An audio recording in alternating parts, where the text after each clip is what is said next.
इस चैनल का उद्देश्य किसी भी जाति, धर्म, मजहब की धार्मिक भावनाएं, आस्था को आहत करना नहीं है, बल्कि हमारा उद्देश्य समाज में फैले अंधविश्वास, पाखंड, कुरीतियों, भेदभाव, छुआछूत से लोगों को आजाद कर वैज्ञानिक दृष्टिकोण को बढ़ावा देना है। हमारे संविधान का क्लॉज एच हमें इस कर्तव्य पालन की आज्ञा देता है।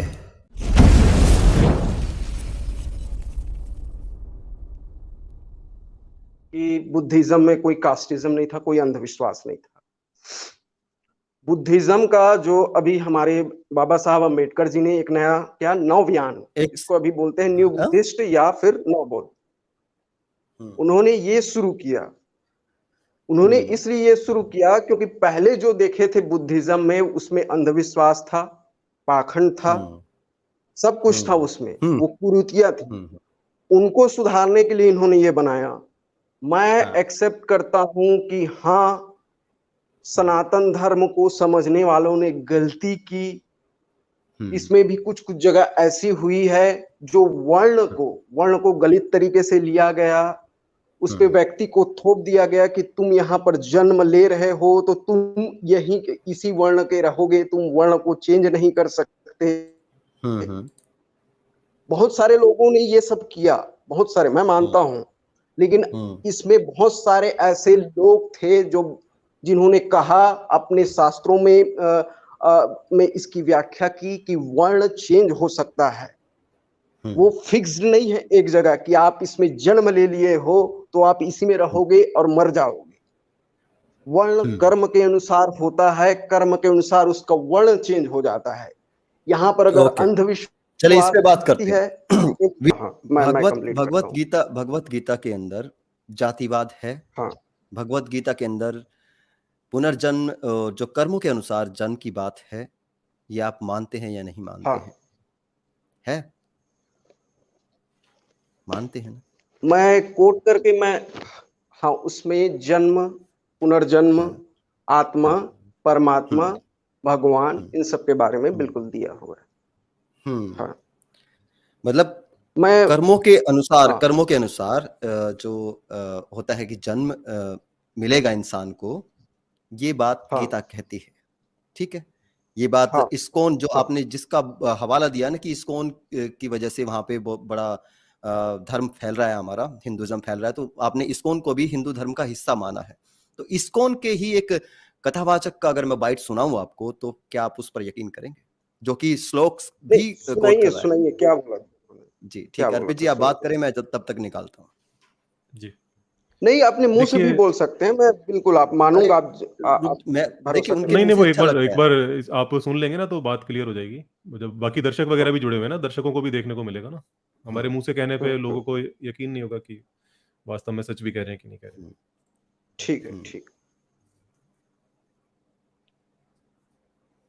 चलिए आप बात कीजिए, तब तक मैं निकालता हूँ।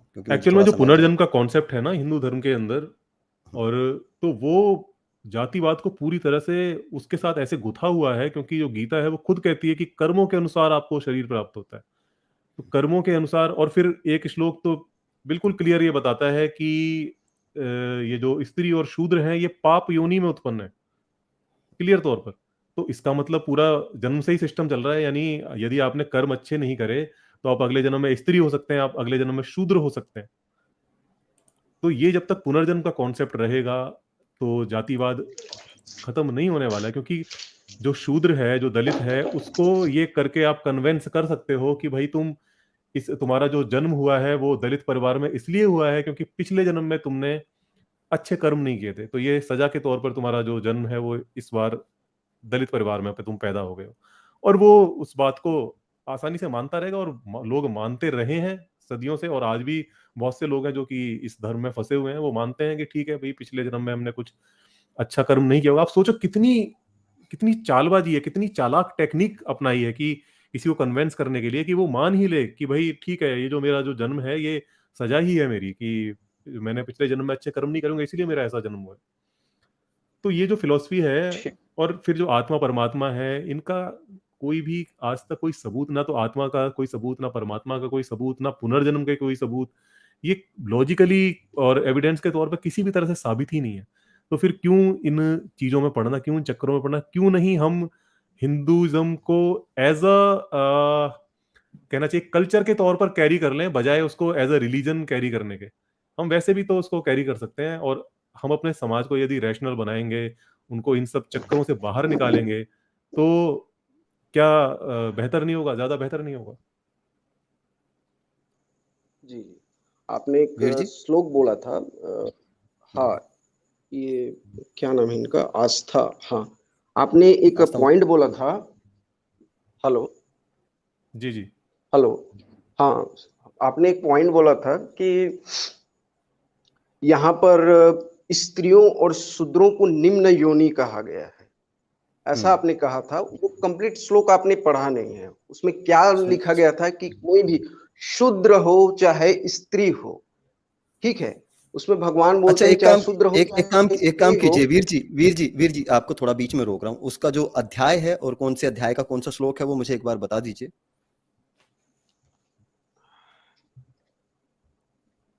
जो आपने ठीक से पढ़ा है और हमने ठीक से नहीं पढ़ा है, प्लीज। एक मिनट रुकिए। मेरा फोन हैंग है थोड़ी देर के लिए, मैं अभी हार्ड जो बुक है मेरे पास गीता की वो मैं उठा रहा हूँ अभी, ठीक है? तो आप तब तक बताएं मुझे। एक मिनट, मुझे थोड़ा सा एक्सप्लेन करने दीजिए, थोड़ा सा ढूंढने में इसमें प्रॉब्लम हो जाता है मुझे भी। ओके। आपने जो बोला था कि इस शूद्र और स्त्रियां पाप योनि है, लेकिन आपने उस कंप्लीट उसको पढ़िए, उसमें क्या बोल रहे हैं। भगवान बोलते हैं चाहे शूद्र हो चाहे स्त्री हो, वो दोनों ही मुझे प्राप्त कर सकता है। थोड़ा सा इसमें विचार कीजिए, अगर वो शूद्रों से घृणा करते, स्त्रियों से घृणा करते, तो भगवान ये तो कहते नहीं कि वो मुझे पाप प्राप्त कर सकते हैं। उनको तो यही भौतिक जगत में ही रहना चाहिए। देखिए, सनातन धर्म का सिंपल सा कॉन्सेप्ट रहता है, कोई कहते हैं कि यहाँ से हमें जो भौतिक संसार है यहाँ से मुक्ति प्राप्त करना है, कोई कहता है कि हमें भगवान के धाम जाना है, कोई कहता है हमको भगवत धाम जाना है। ये सब बातें हैं। तो वहां पर अगर भगवान को शूद्रों से, स्त्रियों से अगर तकलीफ होता या फिर किसी प्रकार से घृणा होती, तो वहां सीधा सीधा कह देना चाहिए था कि वो मुझे प्राप्त नहीं कर सकते। लेकिन आप जिस श्लोक को कोट करके बोले हैं, उसमें ये बोल रहे हैं कि ये दोनों ही मुझे प्राप्त कर सकते हैं।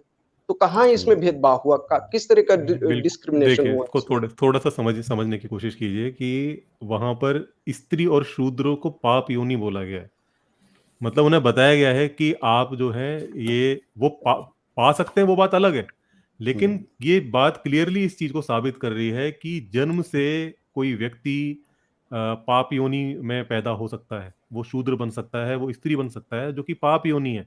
भले वो ठीक है, भक्ति करके वो ईश्वर को प्राप्त कर ले, वो तो अभी भी फिलॉसफी है ना कि भाई जो शूद्र हैं, यदि वो भगवान की भक्ति करते हैं, अच्छे कर्म करते हैं, तो अगला जन्म उनका स्वर्ण परिवार में पैदा हो सकते हैं वो, या फिर हो सकता है कि वो मोक्ष भी प्राप्त कर सकते हैं। बट स्टिल इससे जो उनका करंट जो जन्म है, उस पर तो कोई उनकी तो कोई उन्नति नहीं हुई। ऐसा तो नहीं हुआ कि उनको कह दे कि भाई आप भक्ति करके या कोई पूजा पाठ करके ब्राह्मण बन सकते हैं, ऐसा तो नहीं लिखा हुआ। इस जीवन में तो वो उनको एज अ शूद्र ही जाना जाएगा ना, एज अ दलित ही उनको आइडेंटिफाई किया जाएगा।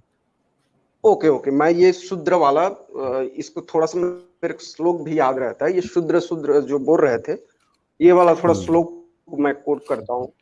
चातुर्वर्ण्यम मया सृष्टि गुण कर्म विभाग सह तस्य कर्तारम अपि माम विधि अकर्ताम अव्ययम।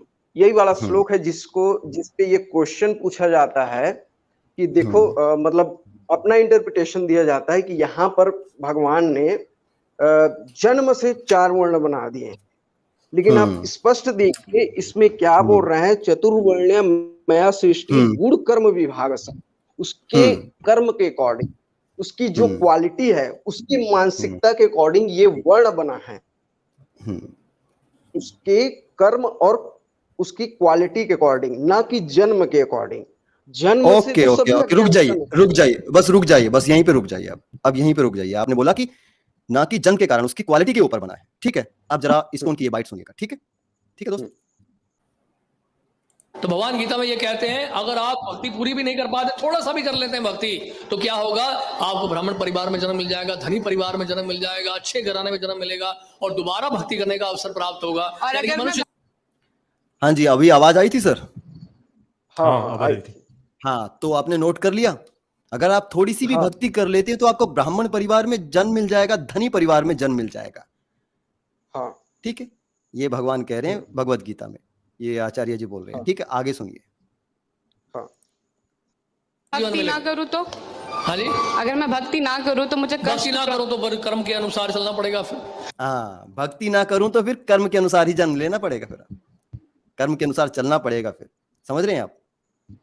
ठीक है, अब आगे। कर्मणा देव नेत्रेण जंतुर्देहो भवते। मेरे एक जानने वाले हैं, पिछले 10 साल से वो डिवोटी हैं। तो अभी यहीं पे बात करते हैं। आगे आपका जो श्लोक है ना 9:32 वाला, वो भी इसी में है। ठीक है, अब बताइए आप इस बात को क्या कहते हैं कि ये तो देखिए, ये खंडन कर दिया ना आचार्य जी ने इस चीज का कि जाति जो है वो कर्म के नहीं जन्म के अनुसार है, ये भगवत गीता से। ये तो हो गया क्लियर। नहीं, वो आप बोल रहे हैं। मैंने भी भागवत गीता खोल ली है, पूरा श्लोक पढ़ूंगा। मैंने भी भागवत गीता खोल ली है, पूरा अर्थ पढ़ूंगा उसका। आप इसके बारे में बताएं क्या करें आचार्य जी। हाँ, तो इन्होंने ये कहा कि अगर थोड़ी सी भी भक्ति कर ली जाए, यानी भक्ति का भी इसमें अर्थ समझिए। भक्ति हमेशा अध्यात्म से जुड़ा। नहीं समझना भाई, हमें भक्ति का अर्थ नहीं समझना, हमें नहीं समझना भक्ति का। ठीक है, हमें ये बताइए तो अर्थ समझेंगे। ये बताइए कि ब्राह्मण का जन्म मिलेगा तो किस आधार पे मिलेगा? थोड़ी सी भक्ति कर ली तो ब्राह्मण का जन्म मिलेगा। तो ये जन्म किस आधार पर हुआ? कर्म के। ये क्या हुआ? पिछले जन्म के कर्म के अनुसार हुआ कि नहीं हुआ? अर्पित जी बिल्कुल वही है। अब तो एक मिनट मुझे बोलने दीजिए थोड़ा सा। आपका जो कोट था वो डिबंक हो गया। नहीं, बिल्कुल नहीं हुआ है। अब अरे आप ना माने यार, कमाल है, हो चुका है, ये हो चुका है। ठीक है, वो आप बोल रहे हैं ना, मुझे भी तो थोड़ा एक्सप्लेन करने दीजिए। कौन ब्राह्मण होता है, कौन क्षत्रिय होता है, मैं इसी से कोट करूंगा। ये जो मैं श्लोक बोला, भागवत गीता है भाई मेरे, ये अरे वो जो भी होता है उससे मतलब नहीं है। जो यहाँ पर क्या बात साबित हो रही है कि यदि आप भक्ति कर लोगे तो अगला जन्म आपका ब्राह्मण का होगा। ब्राह्मण क्या है उसको छोड़ दो आप, लेकिन क्या जन्म से जाति निर्धारित हो रही है नहीं हो रही है? इतनी बात तो आप भगवत गीता यहाँ से क्लियर है ना?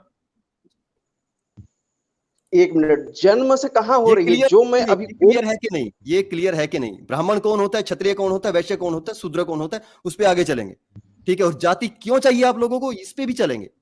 आज डिबेट यहीं पे चलेगी, कोई दिक्कत नहीं है, चाहे 2 घंटे हो। कम से कम जो बात बिल्कुल डे लाइट में क्लियर है उसको तो एक्सेप्ट कर लो भाई, स्वीकार करें आप। पहले देखिए वीर जी, आप भी थोड़ी वीरता दिखाएं।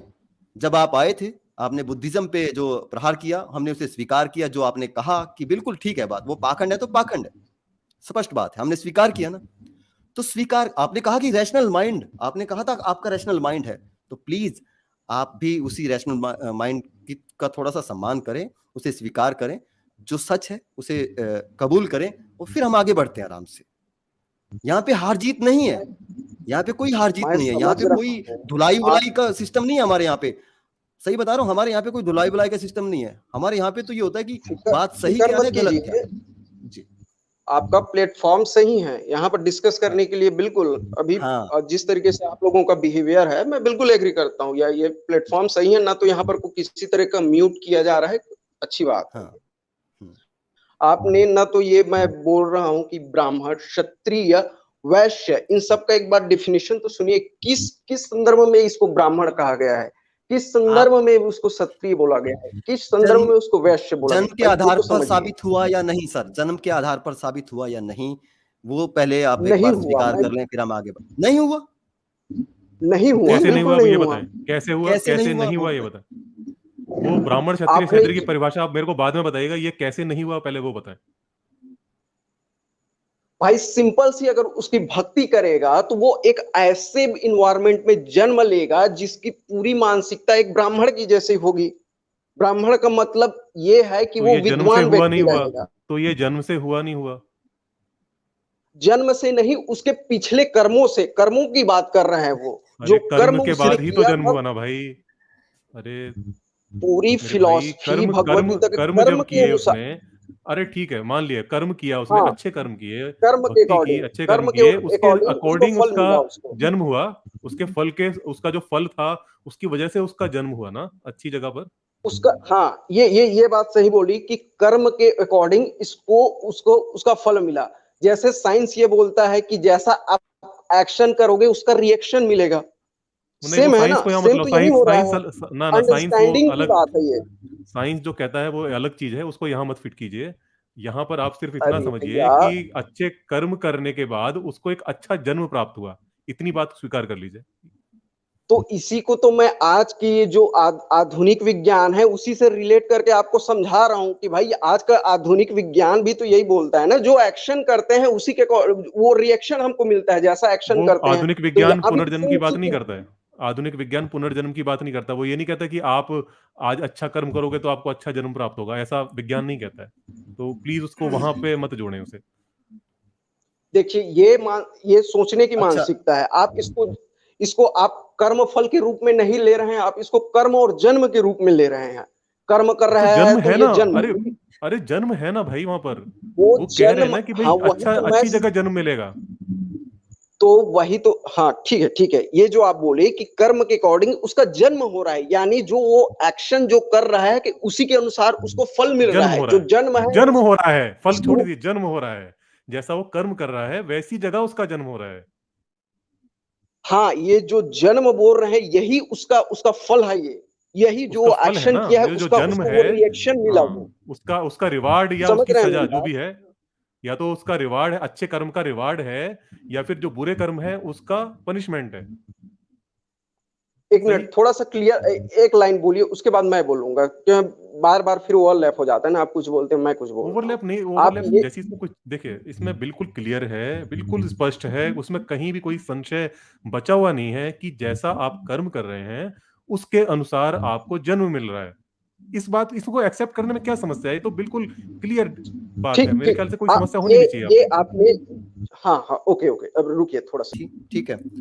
अब आप इस बात का जवाब दीजिए कि इंद्र मेघवाल का क्या क्या कसूर था इस जन्म में, जो उसके साथ ये दुर्घटना क्या, ये अत्याचार हुआ उसके साथ, ये विभत्स अत्याचार हुआ उसके ऊपर, उसके परिवार के ऊपर। उसने मासूम सी उम्र में कौन से बुरे कर्म कर दिए थे?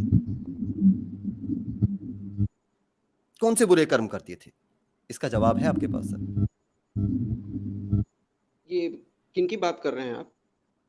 एक बच्चा था इंदर मेघवाल, जिसकी उसको पीटा गया, ठीक है, स्कूल के टीचर द्वारा बहुत ज्यादा पीटा गया। वो निचली जाति का था, ठीक है। मैं आपसे ये जानना चाह रहा हूँ कि मैं अलग डिबेट में नहीं जाना चाहता, मैं सिर्फ आपकी जो कर्म वाली बात है और जो ये सुपर चैट में पूछा गया सवाल है, मैं वो पूछना चाहता हूँ आपसे कि उस बेचारे मासूम का क्या बुरा कर्म था कि उसको इतनी बड़ी सजा मिली कि 25 दिन तड़पने के बाद उसने दम तोड़ा। क्यों उसको इतना, कौन सा बुरा कर्म था? जैसा कि आपने कहा कि कर्म के अनुसार ही उसकी प्रतिक्रिया मिलती है, आप ही ने बोला है। इस बेचारे का कर्म क्या था, मुझे ये बताइए, इस बच्चे का कर्म क्या था? 8 साल का बच्चा था, उसके टीचर ने इसलिए पीटा, कहा ये जा रहा है, ये बात साबित भी है वैसे, कि उसने उसके जो टीचर था उसकी मटकी को छू लिया था पानी पीने के लिए। उसको इतना मारा गया कि 25 दिन तड़पने के बाद, 23 दिन तड़पने के बाद उसने दम तोड़ दिया। मुझे उसका कसूर बताएं, उसका कर्म बताएं। उस बच्चे ने तो ऐसा कुछ कर्म ही नहीं किया था कि अगर उसे पे जो भी बोल रहे हैं कि उसने मटके को छू दिया, मटके को छू दिया तो इसे उसको वो दंड मिला।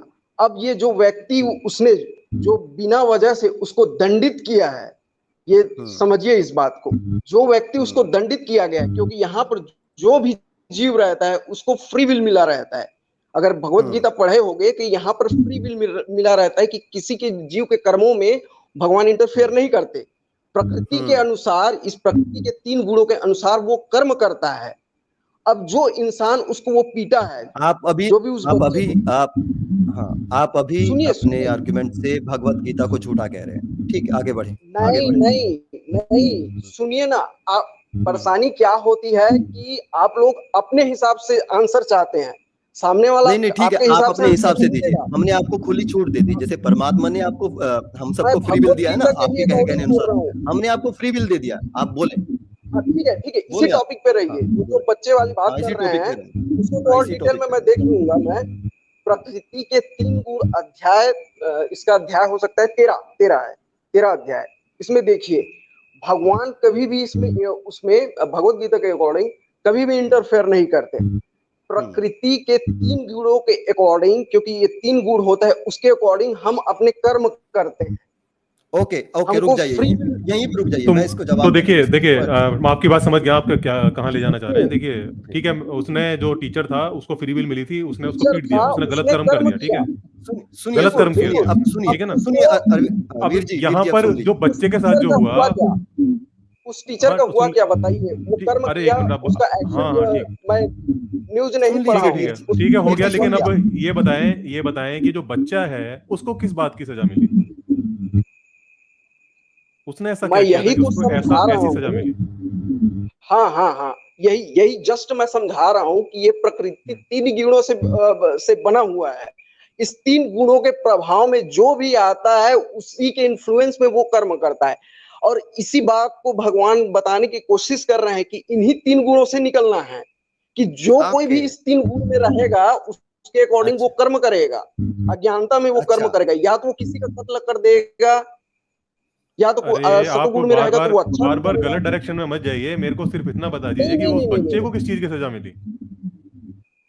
तो वही मैं बोल रहा हूं ना, जो भी जीव यहाँ पर है प्रकृति में वो 3 गुणों के अधीन है। तो अगर उन लोगों को सही तरीके से जो भी इनलाइटमेंट हुआ रहता, जो भी वो टीचर है, समझिए, टीचर को छोड़ दो यार, बच्चे की बताओ, बच्चे को क्यों सजा मिली।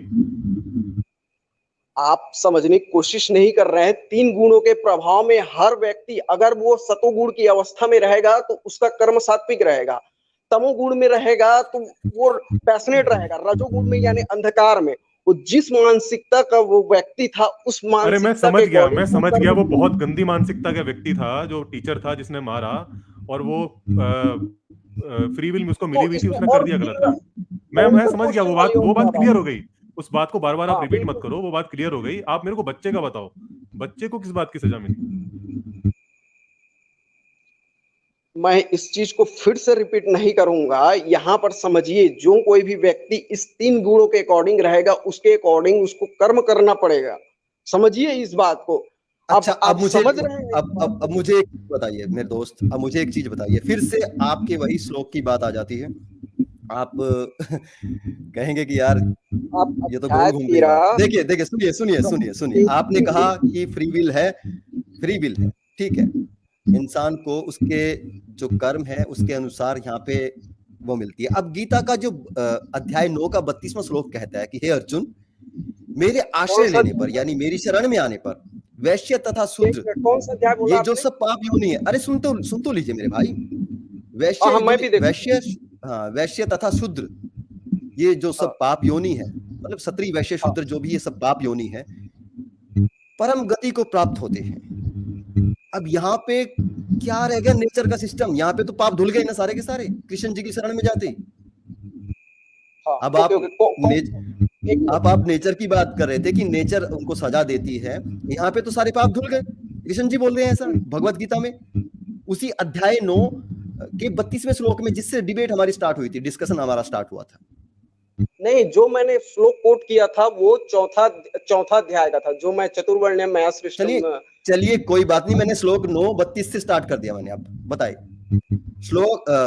अध्याय 9 श्लोक 32 में लिखा है कि हे अर्जुन, मेरी शरण लेने पर क्षत्रिय वैश्य तथा शूद्र, जो ये सब पाप योनि लोग हैं, भी परम गति को प्राप्त होते हैं। ये भगवत गीता अध्याय 9 का 32वां श्लोक है। कहे तो मैं इंटरनेट पे निकाल के दिखा सकता हूँ। अब मुझे ये बताइए कि क्या कहाँ गया आपका तो वो तेल लेके चला गया, जो प्रकृति का नियम है। ये तो भगवान श्री कृष्ण ने सारे को सभी के पाप धो दिए उनकी शरण में जाते ही। नहीं, बिल्कुल सही कह रहे हैं आप, मैं भाग नहीं रहा हूँ। मैंने अगर पूरी भगवत गीता को आप पढ़ोगे तो समझ पाओगे, जो जीव रहता है वो कंडीशन सोच रहता है, यहाँ पर वो बंधा रहता है एक जेल के समान, ठीक है। तो आप जब जेल में अब जाओगे तो देखते हो कुछ अच्छे कर्म भी किया जाता है, कुछ मतलब वहां पर कुछ प्रेस्क्राइब कर्म रहते हैं जेल में। अगर इस कर्म को करोगे या फिर वहां पर व्यवहार अच्छा रहेगा तो वहां पर जल्दी से उस जेल से आपको मतलब एक तरीके से बेल मिल जाता है, या फिर वहां से इकट्ठा कर रहा हूं और अभी बढ़ता हूं। हेलो, जी हाँ, मैं वरुण हेलो। जी से कुछ बोल रहा था कि मैं सभी की सुपर चैट इकट्ठा कर रहा हूँ अभी और सभी एक साथ पढ़ता हूँ, क्योंकि आपके क्वेश्चन बड़े वैलिड हैं, वो पढ़ने जरूरी है। जी, जी, आप मैं बोलें सर। कंटिन्यू करूं? हाँ, आप कंटिन्यू करें। हाँ। देखिए, आप ना 30 सेकंड का या 1 मिनट का समय लेकर ना पूरा अपना कंक्लूजन रख दिया करें, ठीक है? और जब हाँ, बात क्लियर हो जाए ना, एक तो उसको थोड़ा-सा स्वीकार भी किया करें। नहीं, एक्चुअल में हो क्या रहा है, मैं ये दूसरा बार बोल रहा था, मैं किसी एग्जांपल के थ्रू आपको समझाना चाहता था, लेकिन बीच में कुछ आ जाता है ना, वर्ड वर्ड बोलते थे तो वो फ्लो थोड़ा सा टूट जाता है। आप वो 90 अध्याय का 25वां श्लोक जो बोल रहे हैं, बिल्कुल मैं समझ चुका हूँ वो।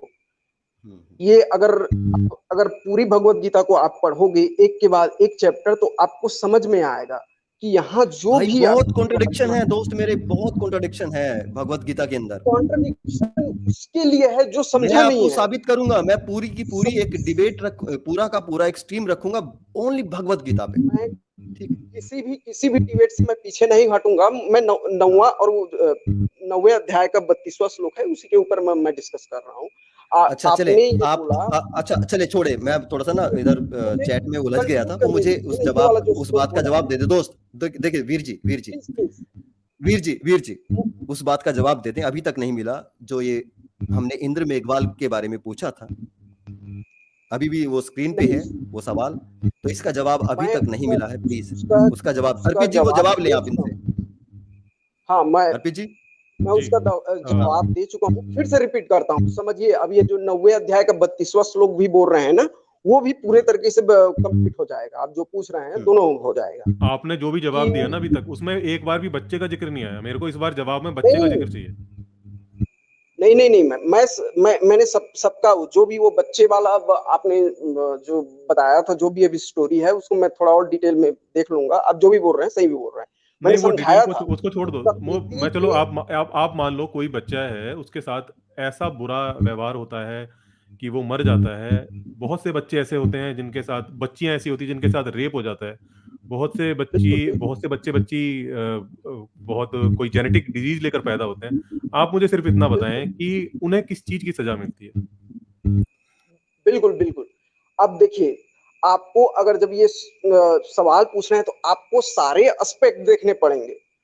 किसने उसके साथ ये गलत किया, उसको क्या सजा मिल रही है, प्रकृति किस तरीके से काम कर रहा है, ये सारी चीजों को समझना पड़ेगा ना, तब तो आपको आंसर मिलेगा। प्रकृति का सिस्टम तो आपकी गीता में नहीं है भाई। भगवान कृष्ण ने प्रकृति का सिस्टम नहीं रखा है। आप क्यों प्रकृति कर रहे हैं यार? यहाँ पे प्रकृति की तो वाट लगा दी ना कृष्ण जी ने।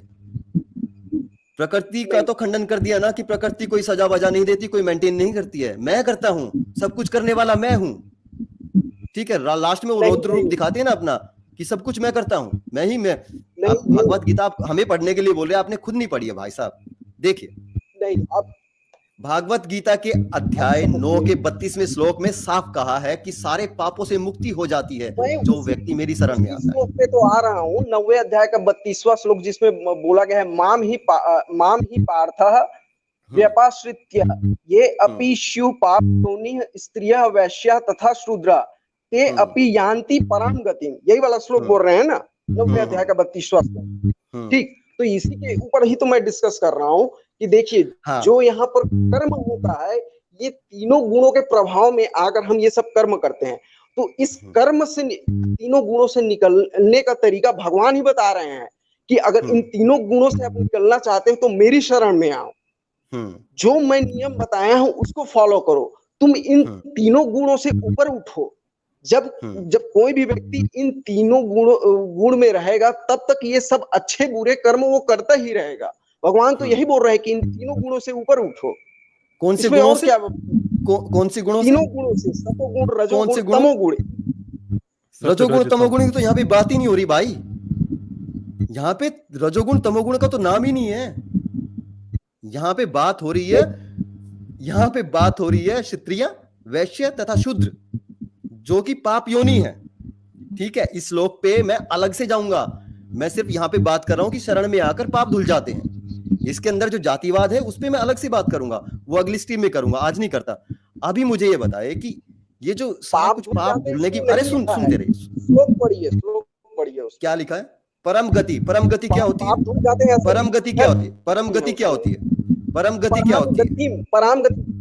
हाँ हाँ, परा मतलब समझते हैं, परा मतलब जो प्रकृति से परे हो, परम गति, जो हम लोग जैसे बोल देते हैं हमको मुक्ति प्राप्त करना है, कोई बोलता है हमको धाम जाना है, अलग अलग है सब, जो अलग अलग हुए हैं। परम गति क्या बोलती, परमात्मा से मिलन हो जाता है, मोक्ष मिल जाता है, ठीक है, ये सब है। अच्छा, अब आप गलत डायरेक्शन में जा रहे हैं दोस्त, अभी भी आप हमारे सवाल से भाग क्यों रहे हैं? नहीं, आपने बोला पाप धुल जाते हैं। मेरा कहने का आशय था वीर जी, मेरे कहने का जो आशय था, मेरा सवाल करने का जो मंतव्य था वो ये था कि भाई जो इंद्र मेघवाल नाम का जो बच्चा है जिसके साथ ये विभत्स अत्याचार हुआ है, ठीक है, उसका कौन सा कर्म था कि उसे ये सजा मिली? ठीक है, आपने उसका जवाब अभी तक नहीं दिया। जो मैंने दिया है, आप समझ नहीं रहे हैं। आपने नहीं दिया। अर्पित जी, दिया क्या इन्होंने जवाब? नहीं दिया। मैंने नहीं दिया। अभी दर्शकों से पूछ लो, अगर जवाब मिला तो बताएं क्या दिया था जवाब। एक लाइन में दोबारा देते, एक लाइन में सिर्फ जवाब, एक लाइन में होता है सर, जवाब एक लाइन में होता है। पता है जवाब क्या होता है वीर जी? जवाब पता क्या होता है? जवाब ये होता है कि अप्राकृतिक जन्म लेना तरीके से, अप्राकृतिक तरीके से जन्म लेना पाखंड है, झूठ है, बकवास है। हमारा एक लाइन का जवाब था, ये होता है जवाब, ठीक है। आप इस तरह का जवाब दे सकते हैं? आपने कहा कि आप रैशनल माइंड है, क्या दे सकते हैं इस तरह का जवाब? आप इस तरह का जवाब दे सकते हैं सर? समझने के लिए, किसी भी सब्जेक्ट को समझने के लिए एक लाइन में किसी चीज को आप डिस्क्राइब नहीं कर सकते। डिस्क्राइब आप बाद में कर सकते हैं उसको, लेकिन कम से कम एक शॉर्ट में जवाब दें, उसके बाद उसको डिस्क्राइब करते रहें। नहीं, मैं पूरी तरीके से एक्सप्लेन कर चुका हूं इसको। जब भी हम तीनों गुणों के अधीन रहते हैं, हम लोगों का एक दूसरे का कर्म हमारे ऊपर इफेक्ट करता है। जब तक हम लोग ये सतोगुण, रजोगुण, तमोगुण से निकलेंगे नहीं, तब तक हमको ये कार्मिक रिएक्शन झेलना ही पड़ेगा। तो मतलब वो जो बच्चा था वो किसी और के कर्मों को झेल रहा था, ये कहने का मतलब है? जब भी हम तीन गुणों की अवस्था में होते हैं तो उस गुण के अकॉर्डिंग हम कर्म करते हैं। अब हो सकता है कि वो जिस व्यक्ति ने कर्म किया वो सामने वाले को नुकसान भी पहुंचा दिया, या फिर उसका भला भी कर सकता है। ये उसके गुण की अवस्था, जिसको नुकसान पहुंचा, भाई उसका क्या कसूर था? उसने तो, वो तो बच्चा था, उसने क्या किया होगा? उसने किसी का क्या बुरा कर दिया होगा कि उसके साथ ऐसा बुरा हुआ? यस, बिल्कुल बिल्कुल, मैं मान रहा हूं। मैं यही चीज मैं बताया था कि हम सभी कंडीशन है यहाँ पर। एक तरीके से हम लोग ये तीन गुणों में ही फंसे हुए हैं। समझिए इस बात को। अगर ये सारी बातें ये पता चल जाती सभी लोगों को, तो ये सब घटना होती ही नहीं। वीर जी देखिए, ये ना जो चतुराई ना दिखाएं प्लीज, हम सादगी से बात कर रहे हैं। तो आप जवाब अभी तक नहीं मिला है, बस आपने अभी तक वो जवाब नहीं दिया है, और हमारी डिस्कशन ऐसे ही आगे बढ़ती रहेगी। फायदा कुछ नहीं होगा, क्योंकि जब तक आप एक चीज को स्वीकार नहीं करेंगे ना, हम आगे नहीं बढ़ पाएंगे। मेरा जो तरीका है ना बात करने का, भाई मैं इधर उधर की नहीं जाना चाहता, मैं पहले वो जवाब चाहता हूं। आपने देखिए, वो मैंने आचार्य को सुनाया आपको, ठीक है। आपने बोला था कि जन्म होता है, और जो जातियां होती है, जो जन्म होता है वो जन्म के आधार पर नहीं, कर्म के आधार पर होता है, ठीक है। वो डिबंग हो गया। वो आचार्य ने बोला कि नहीं, वो कर्म के आधार पर होता है। आपने उसको स्वीकार नहीं किया। हुआ है कुछ भी नहीं, कोई भी नहीं हुआ। मैं सारी चीजों को एक्सप्लेन कर चुका हूँ। अनामिका जी, आप कुछ बात कर रही थी मैम, आप कंप्लीट करें, हम तो काफी बात कर चुके हैं। नहीं, मैं तो इनसे बहुत ज्यादा बात तो नहीं करूंगी, बस मैं इनको एक स्टेटमेंट देना चाहती हूँ कि ये जो आपके जो गीता है, एक मिनट, एक लाइन का है प्लीज। आपकी बैटरी खत्म हो जाएगी, प्लीज, आपकी बैटरी खत्म हो जाएगी। एक लाइन का मेरा स्टेटमेंट है कि ये जो गीता लिखने वाले हैं या गीता बोलने वाले, इसका विश्लेषण करने वाले होते कौन है? स्त्रियों को पाप योनि बताने वाले होते कौन है? उनको किसने अधिकार दिया है कि स्त्रियों को पाप योनि बताएं? हमने तो नहीं दिया अधिकार। हम स्त्रियों ने, कितना भी आप उसको डिफाइन कर लो कि जो हमारे शरण में आएगा वो इस योनि से मुक्त हो जाएगा, वो कौन होते हैं हमको योनि डिसाइड करने वाले?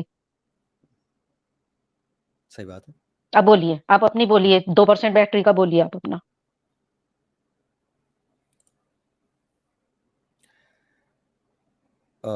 अर्पित जी, मुझे लगता है कि बैटरी शायद इनकी खत्म ही हो गई है ये बात हाँ, तो जाने दीजिए इनको।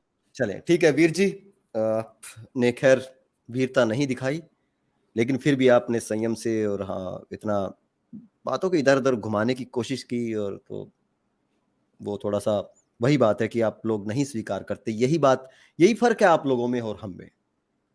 हम हर बात को स्वीकार कर सकते हैं। कल को भगवान साबित हो गया तो हम आपसे पहले नतमस्तक हो जाएंगे। हम इस तरह के लोग हैं, ठीक है। हम इतना जल्दी स्वीकार कर लेते हैं किसी भी चीज को, लेकिन आप लोगों को इतनी सच्चाई दिखाने के बावजूद भी आप लोग नहीं स्वीकार करते। यही परेशानी है कि साबित हो जाते हैं कि आप बंधे हुए हैं। आप अपने आप को रैशनल माइंड बोलते हैं आते ही स्टार्टिंग में, और फिर आपका रैशनल माइंड दिखाई दे जाता है थोड़ी देर में। वरुण जी लिखते हैं, कर्म से ब्राह्मण कुल में जन्म होता है, मतलब इंडिया में हमेशा 65% पॉपुलेशन अच्छा कर्म नहीं कर रहे। मुस्लिम पॉपुलेशन भी इसलिए बढ़ रही है। ये मजाक था वरुण जी का, लेकिन बड़ा लॉजिकल मजाक था। शुक्रिया वरुण जी।